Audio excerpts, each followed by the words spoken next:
I have grievances. I'm going to air my grievances. It is going to be like a festivus of grievances for the rest of us. Today, world events, AI deepfakes, midterm elections under threat, the situation in Iran, and our guesses about what happens next.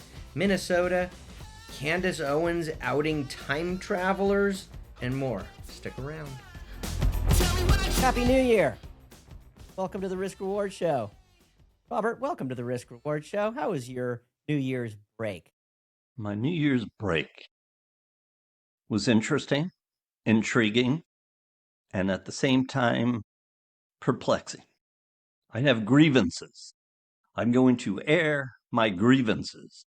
It is going to be like a festivus of grievances for the rest of us. And we will talk about Venezuela, Iran, Greenland. I just read that your president, I'm not in the United States, your president is threatening Europe with a wide blanket 10% tariff. I don't know if you've seen this news. Oh, I know what you're getting to at. put Yep. pressure on in order to get them to agree to his desire to take over the frozen tundra of not California, but Greenland. That's one thing. Clearly, without a smile on my face, there's a rebellion going on in Iran that's turned very bloody. And I feel for the people in Iran. I'm not virtue signaling here. I would just like to be able to say that I hope at some point during this 2026 year that those people are free from their dictatorship. And then there's Venezuela and questions that are following and leading up to constitutional debates about what's right and wrong. But again, in my mind, getting to a question of freedom at some point. So where would you like to start with this, Mr. Summer? Well, yeah, these are all things on everybody's mind right now, certainly mine as well.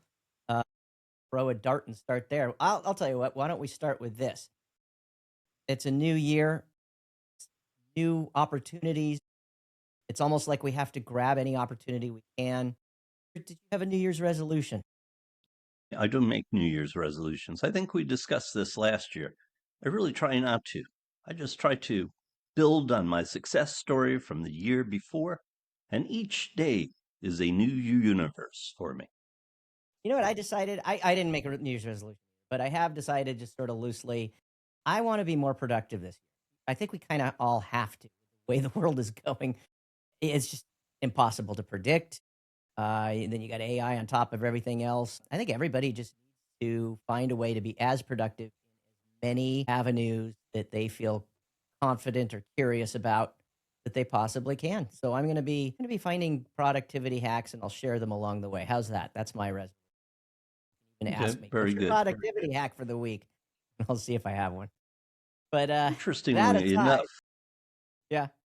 no, What? interestingly enough, you bring up AI right away. And the last episode in what feels like a year ago, but it was about a month ago, we were discussing Disney and AI, their new contracts with, what was the name of the software?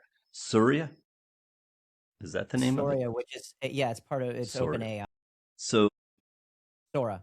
because of Iran, because of Venezuela, and because of Greenland, I notice a fantastic amount of parody AI use right now with politicians. And I want to state that as much as I'm against actors and their images being stolen, their voices being stolen, I just love the fact that people, everyday people, can use AI to make fun of politicians. I think Yeah. that is great. And because a politician, in a way, is owned by the public, that they're supposed to be serving the public interest, I think it's perfectly fine to make fun of politicians. And we've spoken about this before. We've spoken about Vance having a sense of humor. He seems to go right at it when the jokes are being made about him. Rubio also. But as we know, the chief executive in the White House doesn't look upon it that well. And I find it amusing. And I find it amusing that you can make parodies with Maduro, with Khamenei in Iran, Putin, everybody. And I really have to say, I hope from now on, all of these people are made fun of because I think that this is the future of political comedy in a way. It carries forth from a long history of satire, political commentary, and it's as American as apple pie. So hopefully they won't shut it down and force us to not make fun of the government anymore. You know, I mean, there's a lot of stuff going on that's not pointing in that direction. I guess we'll see how it plays out, but for now, it is fun to watch. How seriously do you take the threat, rumor, coming from certain parts of the public or media? I don't know what I should call it, that Trump might cancel the midterm elections. Do you I would listen to this? Do you think it's ridiculous? I used to think it was ridiculous. It wouldn't surprise me, put it that way. I do worry about it a little bit. Um, you know, especially going into this year with so much upheaval just in the last 2 weeks. And we could get back to that. You touched on that earlier. I wouldn't put anything past him anymore. I don't know. It's like the latest this morning, the rumor is, or there was a leak or something. I don't know how real it is that they're going to bring ICE into California the way they're bringing them into Minneapolis. And, there were several deaths there that happened. And these are, I think, One death. mostly American citizens, like two or three of them. I don't know. There was And it's one like the death. problem is these guys are like less trained than normal police, and so there's going to be fallout from that unless they can improve their training. So anyway, now they're going to bring them into California, and I don't know. I mean, there's no reason for it. There's no reason to bring in anybody to quell anything. There's nothing going on. I'm looking out my window right now. It's boring, just boring You live in a California. posh area of Los Angeles. Yeah, but I'm looking out at all of Los Angeles because it's a posh area. I mean, we're lucky we have a view from literally from Malibu down past Long Beach. We could see everything. There's no smoke. There's nothing. I can see the Hollywood sign from here right now. 25 freaking miles away from here. It's a nice clear day. There's no smog today. It's great. So why? I don't know. Other than maybe he wants to stir things up or try and prove a point or something. Who knows?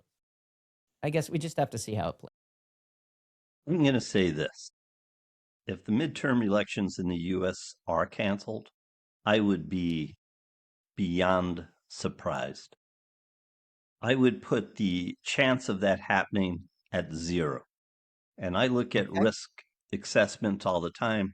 I think that this is just a bizarre, paranoid rumor going through certain parts of the population.